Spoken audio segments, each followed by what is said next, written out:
let me know when okay, looks like we're recording. So welcome, Caden, John, and Lucy. I know Lucy very well. I don't know John and Caden, but welcome to our Mesonet talk today. We're going to spend a little bit of time going over the Mesonet system, mainly going through the web page that we use that's available to you to use anytime you want to.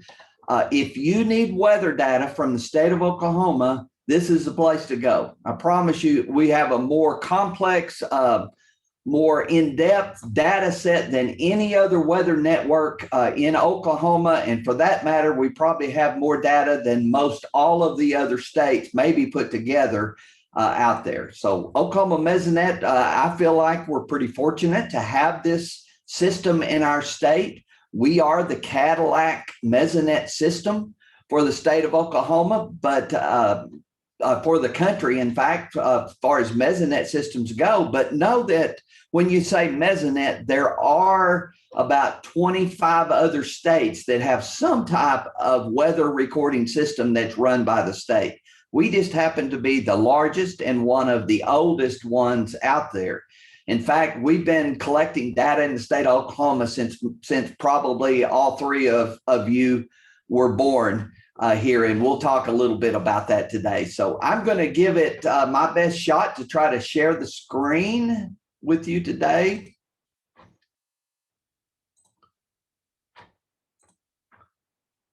Madison, can we see my screen okay? Yes, sir, we can. Okay.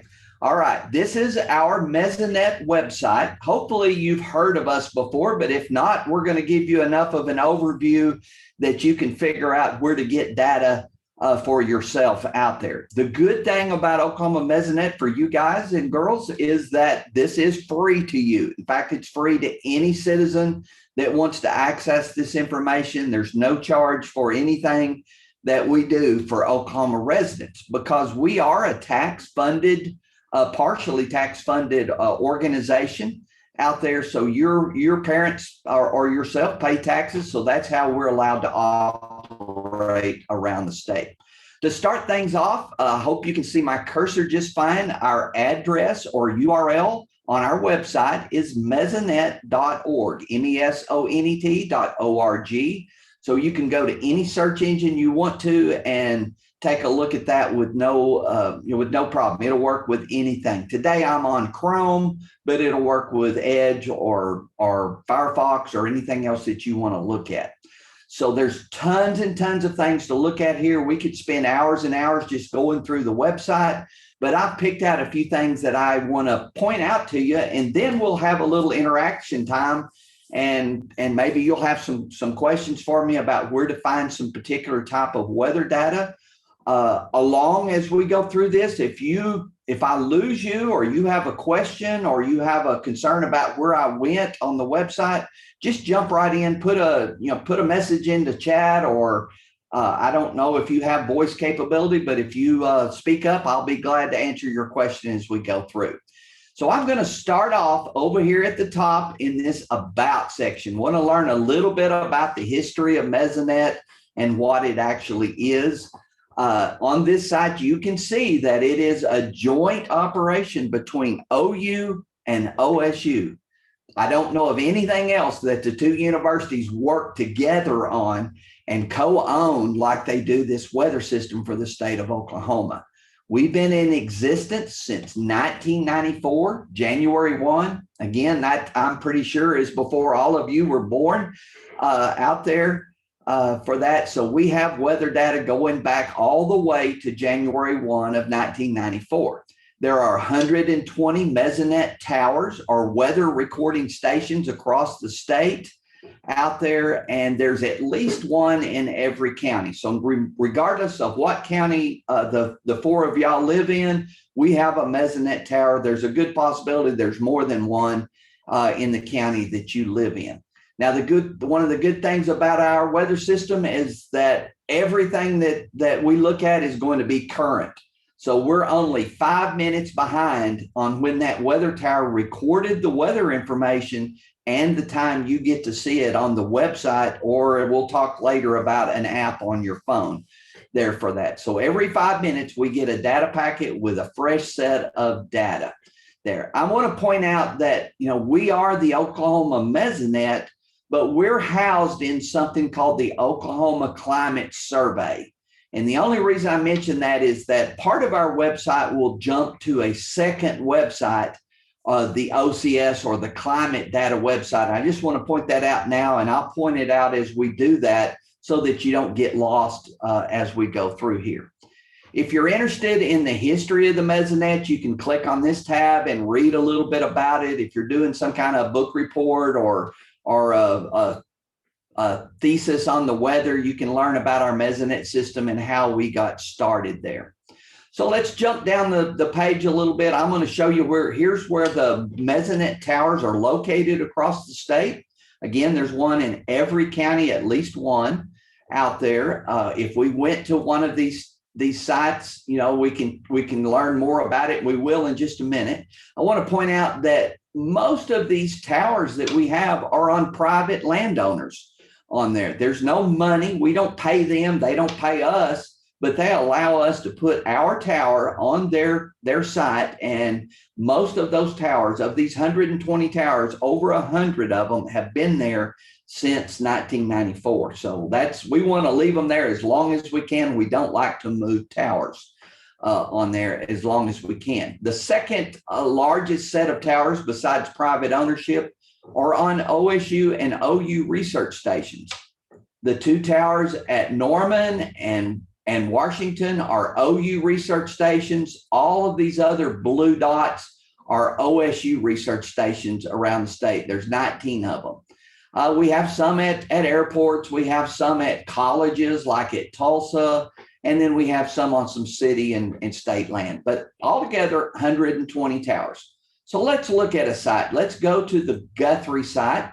Once I click on Guthrie, you can see that it tells you when the tower was installed. It's called the commission date. So January 1 of 1994, it's one of our original towers. It gives you a little direction of where it's at. If you're into lats and longs, it'll give you that location there as well. You can see a picture of the tower. Basically, they all look exactly the same out there.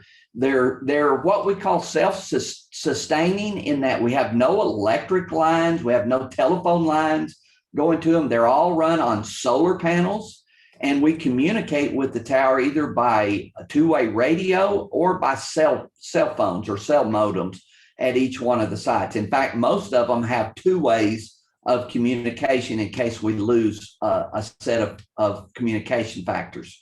You can see at each tower all of the weather variables that report every 5 minutes. So this is most of the things that you think of, like air temperature and wind, rainfall, anything like that every 5 minutes. Now, we do have sensors below ground that record soil temperatures. It takes a little bit longer for those to record. So every 15 minutes, we get a report on the soil temperature, and we get a report on the soil moisture every 30 minutes at each site. Also here, you can see some of the extremes at each one of the 120 towers if you click on them. So we're on the Guthrie site. And for example, you can see that the minimum air temperature, the new record was set on 2021, this February, of -15. So you probably remember how cold it was this past February. That actually broke a lot of new records in the state. If you want to see some aerial photos and all of that, you can do that here as well. If you're really a nerd and you want to know about our sensors and equipment, you can click on this sensor tab over here, and you can get a look at all of our different sensors, the accuracy, and what type of equipment we use. You might be interested to know that each one of our towers cost about $25,000 to install, and we spend about $5,000 a year on maintenance and changing out, putting new sensors. So 120 towers times that price is a pretty large budget for us to keep going. So we're in this About tab. Anytime you want to go back to where we started, you can hit the home button, or you can just hit our logo. They both will take us back to the start page. Now it's showing Guthrie, the last place that we went to. But if you want to change it to any other site, you just click on that blue bar and then pick which tower you're interested in. Let's pick Stillwater for the rest of this presentation. We'll stay on Stillwater unless you ask me to change to another location. So this is the home page. I'm on the home page. This is the home page for Stillwater to take a look at. So we're gonna do a few things here from this Stillwater page. If we'll scroll down, you can see these big boxes at the bottom. All of our programs are kind of divided into 4 different categories. I work in agriculture, so this is my area.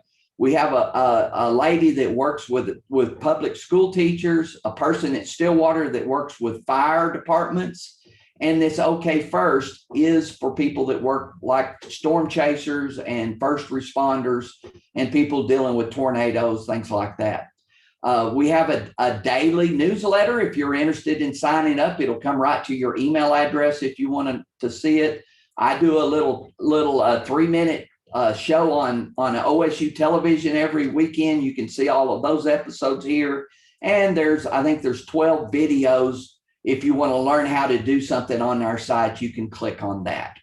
So let's go back up to the top. About 90% of everything you need as far as finding weather data is going to be in this weather tab right here. So if we click that weather tab again, you know, we're still on Stillwater, but anytime you see this change Mesonet site, we can easily change to another tower with no problem. So I'm going to spend some time over here on this left-hand side. Let's start with radar. So you can see that in Oklahoma, we have 4 radars that cover the state. I don't know if anybody lives down in southeast Oklahoma, but we actually have a hole down in southeast Oklahoma that's not currently covered very well with radar. But Durant, if you live close to Durant, there's going to be a new federal radar tower going in the next couple of years at Durant. So that should help our citizens that live in this part of the state. So I'm going to pick the Oklahoma City radar. It's the one in the center part of the state. If I can get it to open. There it is. There's the radar for Oklahoma City. There's nothing going on right now as far as weather in the state, but we can animate that radar. You probably can't see anything because there's no rain to deal with, but that's the animation on the radar. So I'm going to go back to the radar section and point out, you know, you may live on the edge of the state. If you do, then one of these radars, maybe Dodge City or Fort Smith, might be what is the closest radar for you. So don't worry if it's not in Oklahoma, it still might be a good radar system for you to look at. We have this, what we call composite radars that put together all the radars that cover Oklahoma, and you can see there's no radar or no activity going on in Oklahoma. And there's even very little activity going on in this composite radar of the whole United States. But you have access to all the radars that the National Weather Service has right here from our site. So rainfall, that's our next tab. Let's click on rainfall. We have 61 of these rainfall maps to look at. So just about anything you want to see rainfall wise, from today's rainfall to the last 1 hour to the last year, we've got a map for you to take a look at. So let's click on today's rainfall. You can see there's only been 2 sites that recorded a tiny little bit of rain today, Clayton and Watonga. Everywhere else has been dry. Now, I might point out, since we're on this site, you'll see these red dots. That means we did not get a communication signal the last 5 minutes from that tower. Now, that probably means one of our technicians is out there either working on a sensor or mowing the grass or doing something like that out there. The first thing they do when they show up at a site to work on it is turn the communication off so that they don't send false data, like the heat from a human body walking by the temperature deal would give us a false data. They still record the data, it just stops the instant communication. So red dot means missing data. chances are if we looked at this 5 minutes from now, those red dots would be gone. So no rain to speak of today. Let's go back to rainfall maps. Let's jump down to something that has some rainfall numbers. Let's say 30 days for the state of Oklahoma. You can see the numbers at each one of the 120 towers starting to show up. So, if you're at Durant last month, you've had 2.39 inches. If you're out here at Boise City, 2.64. One of the larger sites might be something like at Miami, 10.19. So there's a tower measurement for each one of the rainfalls across there. Now, I want you to notice the colors on these maps. Our towers, you're old enough to know that it can rain on one side of the street and maybe not the other side of the street. So we could never have enough rainfall gauges out there to measure every rainfall event accurately. We have 120 of them. That's a lot, and it tells us a lot, but it doesn't catch every little change in the rainfall that might be. If we look at the colors on here and you were to zoom in, I won't zoom in, but if you could, you would see that each one of those little pixels is a 2.5 mile block.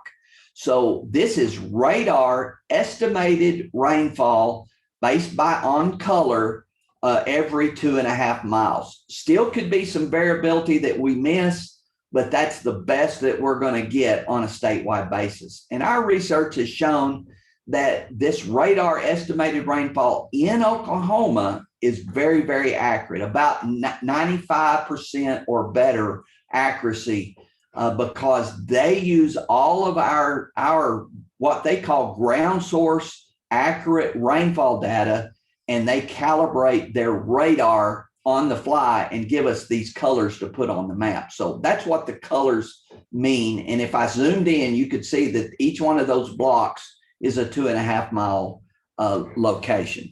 So that's some rainfall. I want to show you one more thing on rainfall. Notice that I have one website open. It's the Mesonet website, but I'm going to click on this rainfall summary tab. Now it opens up that second website that I mentioned called the Oklahoma Climate Survey. And here's where we can start looking at some data like, if you want to look at how has the spring been, or how has the year been, or anything like that. So let's pick year to date right here, and then we'll scroll down and let's see departure from normal. So if you see a negative sign, that means from January 1 till yesterday, you're behind the average rainfall. If you don't see a negative sign, that means you're ahead of schedule for rainfall. So most of the state are actually about right on track, with a few areas that are really, really wet and one area that's a little bit drier than normal that you can see. But notice that I've got multiple sites open now. So I wanted to point out that when you go to climate data, it will open up a separate website that you'll have to get out of. So now we're back to our Mesonet page, and we're back to the rainfall section. Let's go to air temperature. Air temperature is something else. A lot of people, want to know what the weather is. Notice how close to real time. Hello, Hunter. Real-time data, our temperature and all of our weather data is. This map was generated at 11:10, and our current time is 11:19. If I hit refresh in the next minute, it would probably put up a map generated at 11:15. So very, very, very current information. You can see the temperatures in the state. If you look at that there, does anybody know what height that air temperature is measured at that you see on the news every night? You can put that in the chat room or speak up if you want to. There is a standard height to measure temperature because it does change the closer you get to the ground or the higher you go up in the atmosphere. Anybody want to take a guess?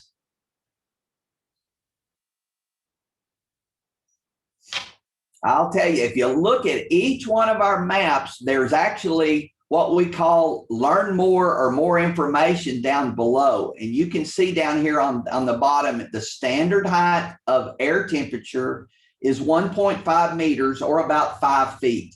So when you see the news maps at night on the Weather Channel and it's showing here's the air temperature and at your location, it's measuring at 1.5 meters.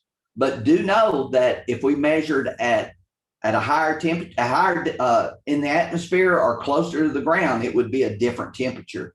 We actually have air temperature sensors at 2 locations, one at 1.5 meters, and we have them at 9 meters higher up in the atmosphere on our tower.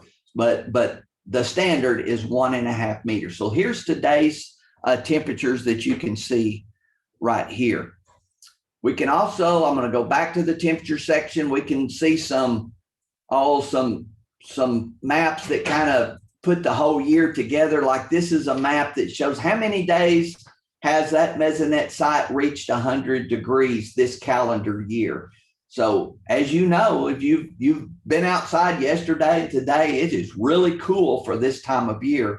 In fact, we've had very, very few hundreds so far in the state of Oklahoma, except for a few in the Panhandle, Northwest, a little bit in Southwest. Those of you in the eastern half of the state, those of you at Washington, we haven't reached 100 yet, but I think that's going to change starting next week. I think we're going to see some more hundreds accumulate on this 100-degree map out here that we see.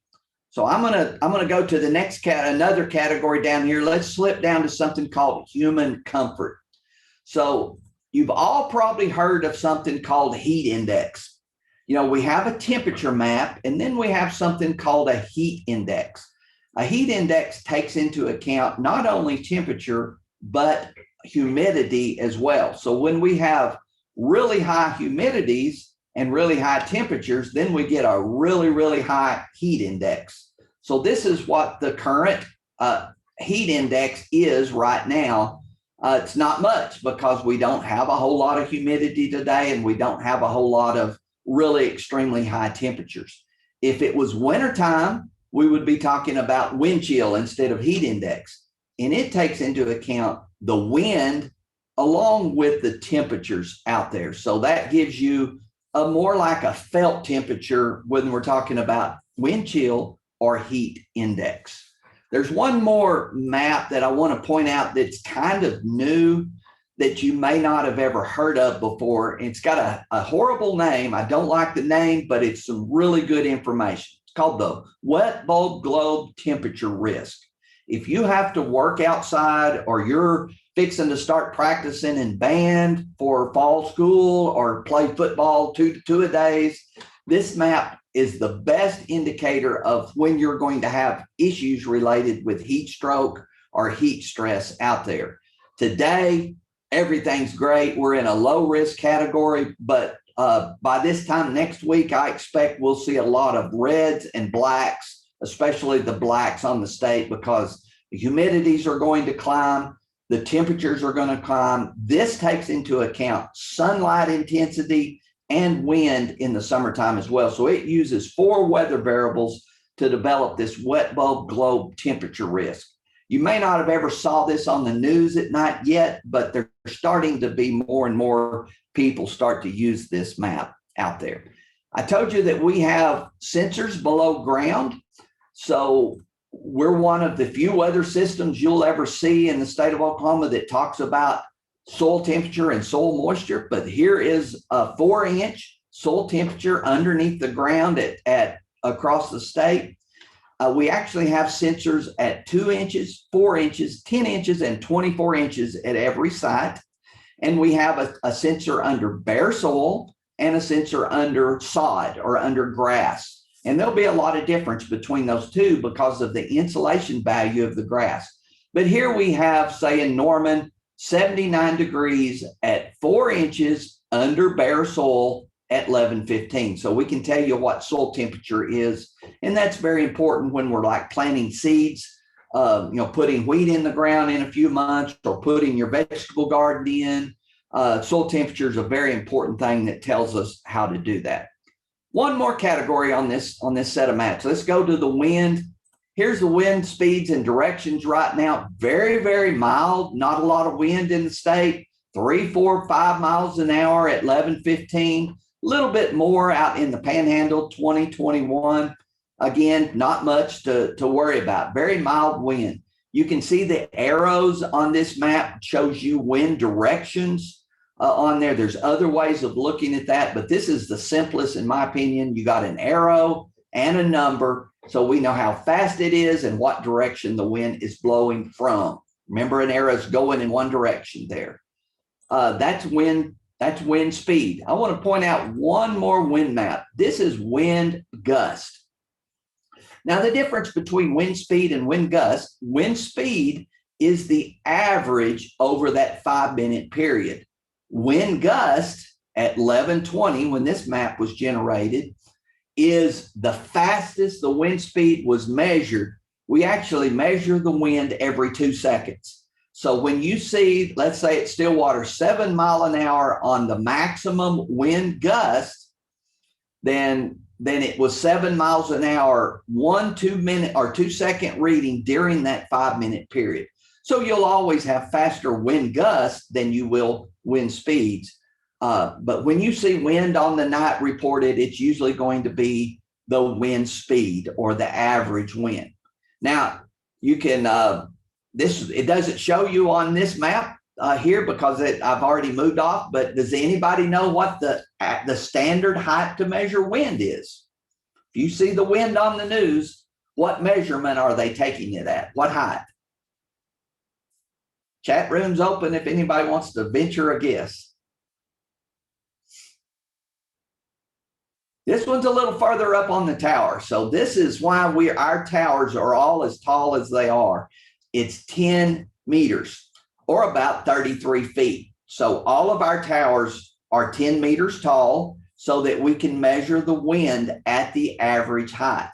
But we also measure wind closer to the ground because that's where animals are at. That's where humans walk. That's where our crops are growing. So sometimes we'll use wind speeds at a closer, like 2 meters is where we measure our close wind.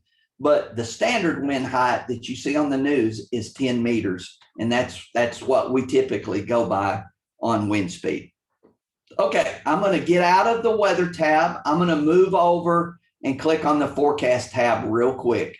I just want to point out, we don't forecast. I'm not a weather forecaster on there. We use the National Weather Service forecast to give you a forecast. So this is a forecast given to us by the National Weather Center. And if we want to look at more precise, we could look at forecast temperatures for today from the National Weather Center. This should be the highs.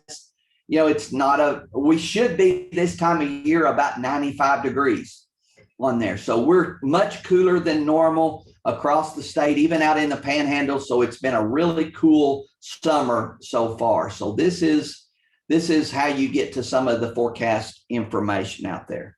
Now, I told you I work in agriculture. So let's move over to the agriculture tab. It opens up for Stillwater. Again, we can always change the site, but we'll stay with Stillwater, what we call our farm monitor. And this has kind of a synopsis of the weather information that a farmer or rancher might need to take a look at. You have wind speed, wind directions, temperature, humidities, all those kind of things you want to look at. Now, one of the things I do in my job is we take weather data, the raw weather data, and we put it into special tools to help farmers and ranchers make decisions. We call them value-added tools or decision-making tools. So let's click on this cattle comfort. This, remembered I showed you a wet bulb globe temperature risk map. Well, this is a similar map for cattle. So if you have cattle on the farm, whether it's a show calf or a cow-calf herd out there, this is kind of what their felt temperatures feel like right now. So pretty good day for cattle. We're somewhere in this comfortable to, the high end of the comfortable category. It's starting to get a little warm for them, but no issues as far as cattle dying or having heat stroke or anything like that. But let's look at a little bit in the future. Let's go to Friday and pick the highest temperatures for the expected temperatures on Friday, you'll see they're all going to be up over 100 pretty much statewide. That starts to put us into the danger category. So Friday afternoon, and it's going to get worse as we go into Saturday, Sunday, and into next week. You probably don't want to work cattle at 2 o'clock in the afternoon. You don't want to be hauling them to the sale barn. If you've got to work cattle on these really hot days, you want to do it early in the morning before the weather starts to heat up. So it kind of helps you to plan your day ahead of when we're going to do something. Now I want to jump back to agriculture because I want to go real quickly to one more ag tool. It's called the Drift Risk Advisor, and this is actually our most popular ag tool. And it's for farmers and ranchers to be able to determine when they want to plan to spray herbicides or any pesticide and not have too much drift. So all we have to do is plug in some wind speeds that we want it to stay within. Like I want at least 2 miles an hour wind and less than 10. And you can plug in any of this other weather data you want. And actually you can plug in, so I want to block off all the winds coming from the north because I have a grape orchard on the south of my farm. So I don't want to put pesticides over onto them. So I'm at Stillwater. I'm going to get data, and it opens up this color-coded screen. Remember, I said 2 to 10 miles an hour. So anywhere the winds in the future for the next 3.5 days are expected to be below 10, I get a green box. Yes. If it goes above 10, I get a no or a red box. So that's telling me tomorrow from 6 to 7, tomorrow evening, I probably need to start thinking about not spraying because of the wind being a little bit high. So this is a very useful tool to kind of plan on when to spray, but we always check the current conditions before we go out to do that in there. Back up to the top, public safety. This is the only part of our website that you can't get into without a password. This is restricted for people like storm chasers, weathermen that work for the television stations like that. So don't spend any time, don't waste time looking in the public safety tab. It won't let you go any further than where we're at.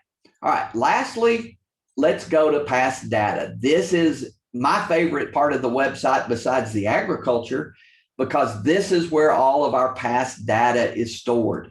Anything you want since 1994 can be obtained on this site. So we can look at either one of these, but let's go into this tab and let's start with monthly summaries here. Anybody, John, are you still there?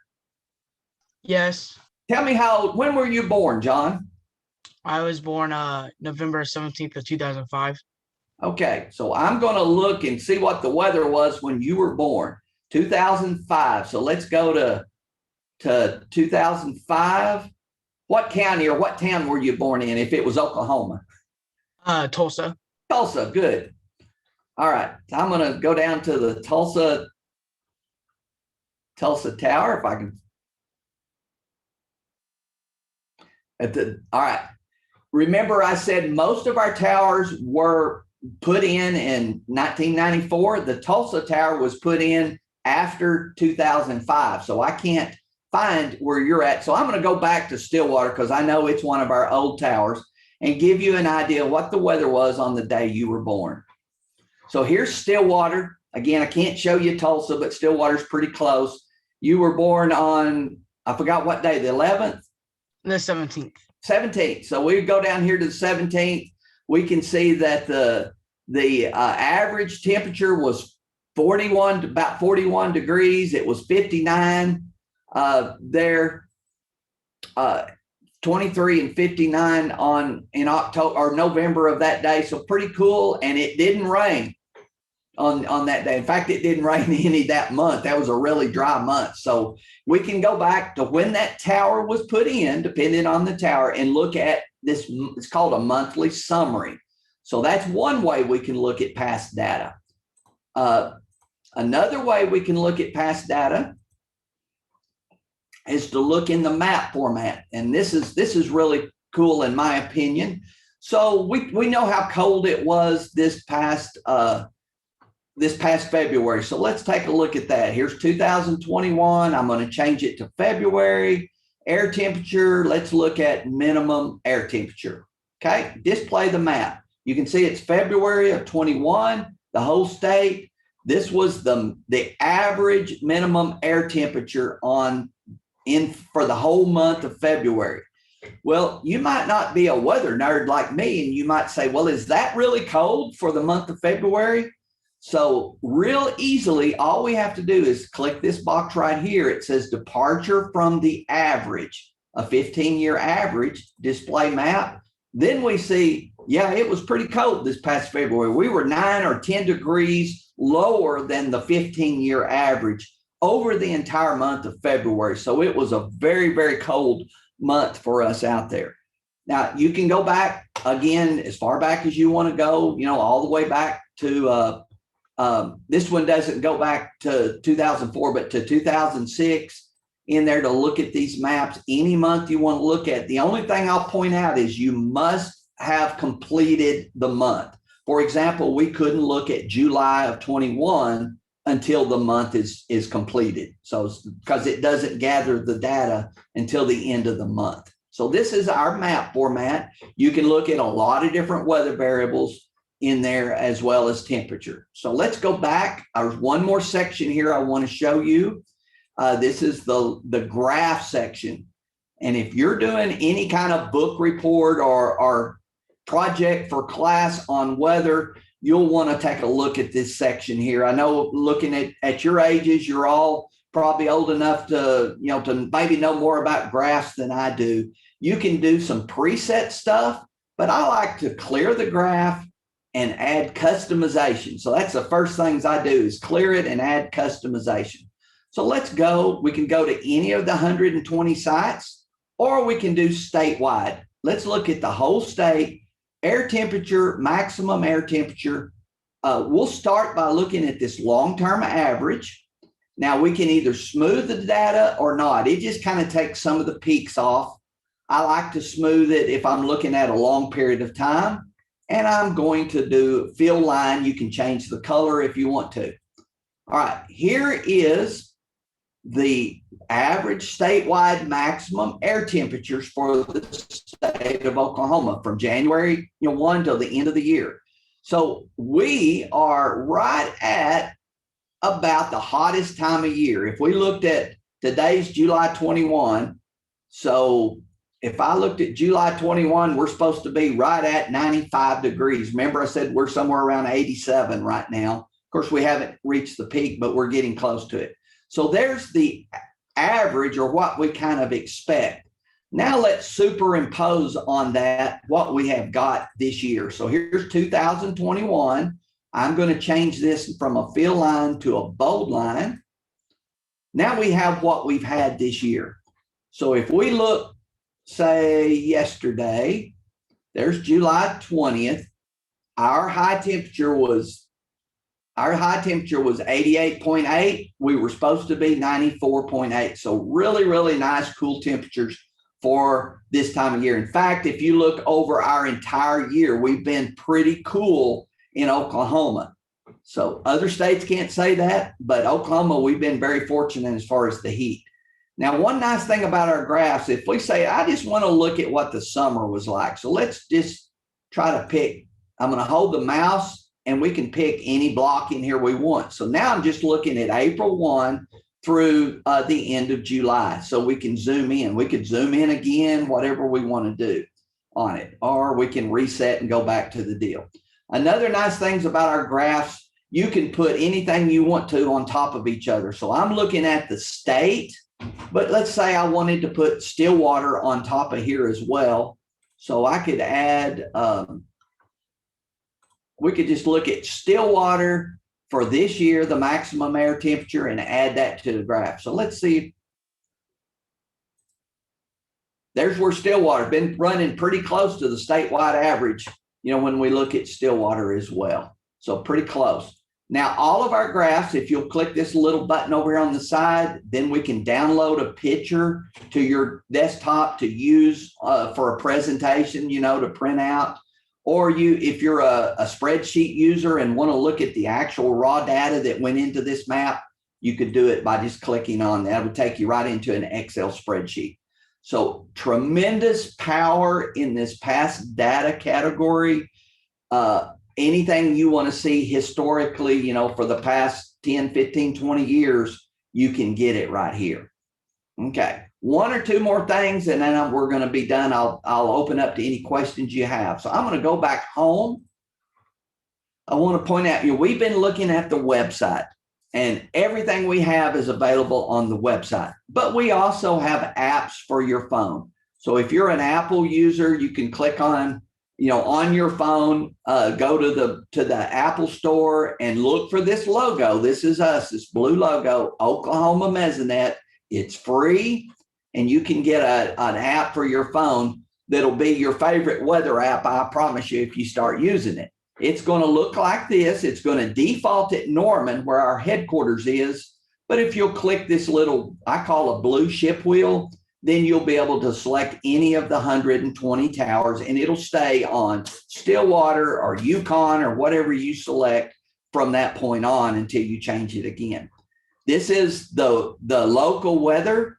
You also have access to those radars. Radar right here, you have access to different maps. So there's a radar image. Here's one of the mapped images. That's air temperature that you can see.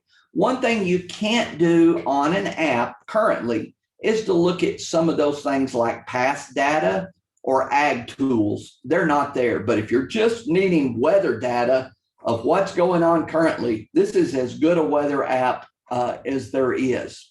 If you're an Android user, you'll go to the Google Play. It's very, very similar. Not a lot of difference, just looks, the screenshots are a little tiny different, but be sure it's our blue logo when you want to go to that site. Okay, with that, I'm back at the home screen. You have access to audio if you have one, have a microphone on your computer, or you have access to the chat room down at the bottom. Any questions about weather in Oklahoma or where to find something on our website? Any kind of weather data on our website?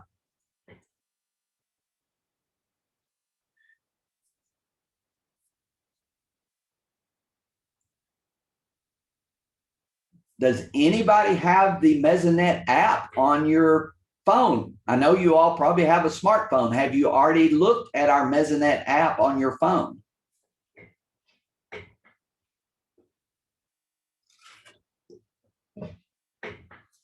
If you haven't, I encourage you, if your parents allow, it's a very, very small app. If you want weather data, 5 minutes old and pretty close to you, when you pick the tower that's closest to you there, I think you will find that it's more reliable and more accurate than any other weather app that you might be out there. Most weather apps that you get on your phone get weather data from about 12 to 16 locations across the state of Oklahoma, mainly the airports, and they update every 1 hour. Ours gets weather data from 120 locations and updates every 5 minutes. And we have things like soil temperature, soil moisture, some value-added products that nobody else will have, like temperature at 9 meters, wind speeds at 2 meters.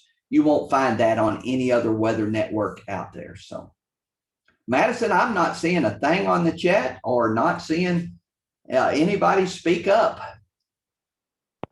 I didn't either, so I think we're good. Lucy, I know you're a quiet person, but I expected to hear something from you. So I know you're a science genius, so I figure you might have already looked at our weather data. How long have you been at Mesonet?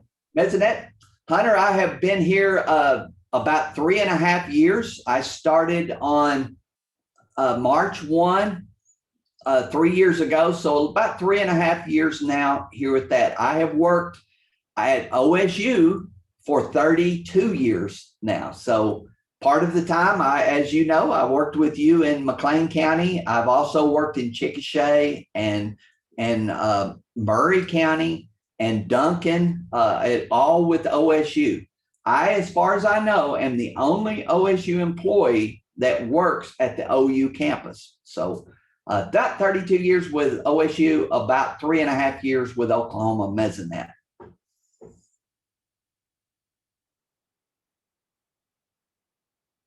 Anytime you guys need me, you can, on our webpage, there's a contact button. It'll get you, if you don't already have my email address, that'll get you in contact with me. If you need any weather data from 1994 on, in fact, even before that, we have access to it there. If you need weather data for a project, please don't hesitate to reach out to me or to one of the other Mesonet employees, because that's our job to try to find it for you as a high school student, as a middle school student, or when you get to college. If you want to do anything weather related, we're going to be your source of weather data for your research project out there. Please reach out to us and we'll get you that weather information as fast as we can at no charge. That's what we're here to do. So thank you all for joining me in this chat room today, this breakout room. If you don't have any more questions, I guess we'll go back to the main breakout room. Madison, is that how we do it? Yep. And you guys are good to leave the chat or leave the Zoom once you're there, because we're breaking for lunch. So okay. Thanks again. It's good to hear from you, Hunter. Good to hope you're there, Lucy. It's good to see at least your name on the screen.